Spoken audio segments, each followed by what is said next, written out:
TFC spiritual ప్రేక్షకులకు స్వాగతం. ఈ వారం రాశిఫలాలు పరిశీలిద్దాం.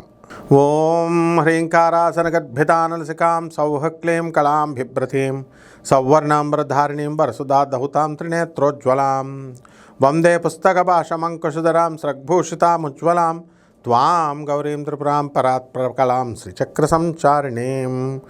ఓం శ్రీ బెజవాడ కనకదుర్గాదేవ్యాయ నమః. మనకి ఈ వారంలో గ్రహ స్థితిగతులు ఎలా ఉన్నాయో మనం చూద్దాం.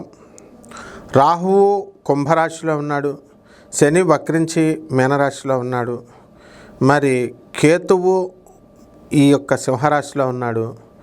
ఈ వారంలో రవి 16వ తేదీ నుంచి మనకి ఈ యొక్క సింహరాశి ప్రవేశము. ఇక గురుడు వచ్చేసరికి మనకి కర్కాటక రాశిలో ఉన్నాడు. కుజుడు మనకి ఆగస్టు 2 నుంచి మనకి మిథున రాశి ప్రవేశం చేస్తున్నాడు. అలాగే ఈ యొక్క బుధుడు మనకి ఈ యొక్క కర్కాటక రాశిలో ఉన్నాడు. దీన్ని బట్టి ఈ వారంలో ఒక్కొక్క రాశి వారిగా 12 రాశుల వారికి ఫలితాలు ఎలా ఉంటాయో చూద్దాం.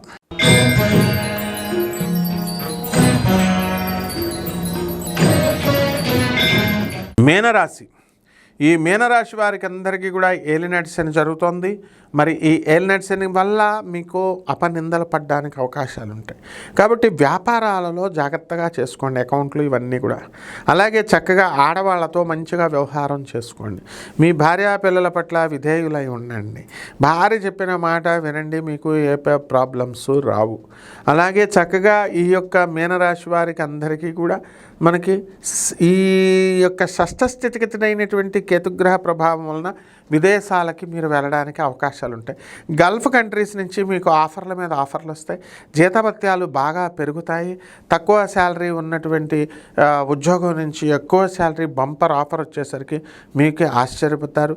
చర్మ సంబంధమైనటువంటి వ్యాధులు, సొరయాసిస్ ఇలాంటి వ్యాధులు రావడానికి అవకాశాలు ఉంటాయి.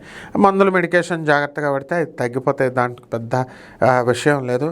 అలాగే చక్కగా ఈ యొక్క రాశివారికి అందరికీ కూడా మనకి జన్మంలో ఉన్నటువంటి శని వక్రించి ఉండడం వల్ల కాస్త బద్ధకంగా ఉంటుంది. అయినా సరే చాలా తెలివితేటలుగా మీరు చేస్తారు.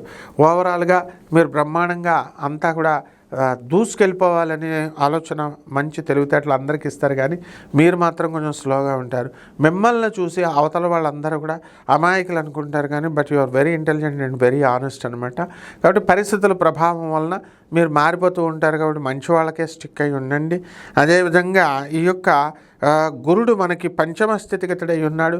వద్దంటే డబ్బు మీకు వస్తుంది, డబ్బే డబ్బు అనమాట. ఇది నమ్మలేని నిజం. ఇది అయితే సంతానం కలుగుతుంది మీకు. ఎట్టి పరిస్థితుల్లో మీకు ఒక శుభకార్యం మీ చేతుల మీదుగా చేయడం అనేటటువంటిది జరుగుతుంది. అలాగే ఈ రాశి వారి అందరూ కూడా విదేశాలకి వెళ్ళేటటువంటి అవకాశాలు కనబడుతున్నాయి.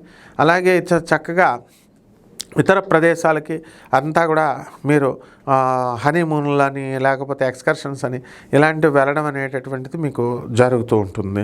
అలాగే ఈ రాశి వారికి మనశ్శాంతి లోపము అనేటటువంటిది ఉంటుంది. ఎందువల్లంటే రాహు వ్యయ స్థితిగతుడైపోయాడు. కాబట్టి పరిహారాలు, రాహు జపం చేసుకోండి, రాహు స్తోత్రాలు చదవండి. శని జపం చేసుకోండి, శని స్తోత్రాలు చదవండి. అంతేకాకుండా ఈ యొక్క అమ్మవారికి చక్కగా గిరిజాదేవి అమ్మవారికి చక్కగా మంత్రజపం చేసుకోండి. శ్రీశైలం వెళ్ళండి, భ్రమరాంబిక అమ్మవారి యొక్క దర్శనాన్ని చేసుకోండి. బ్రహ్మాండంగా ఒక రావి చెట్టుని కానీ మేడి చెట్టుని కానీ మీరు మీ ఇళ్లలో పెంచండి, లేదా శ్రీశైలం కొండ మీద మీరు పెంచండి. ఈ రకంగా చేస్తే బ్రహ్మాండంగా ఉంటుంది. శుభమస్తు.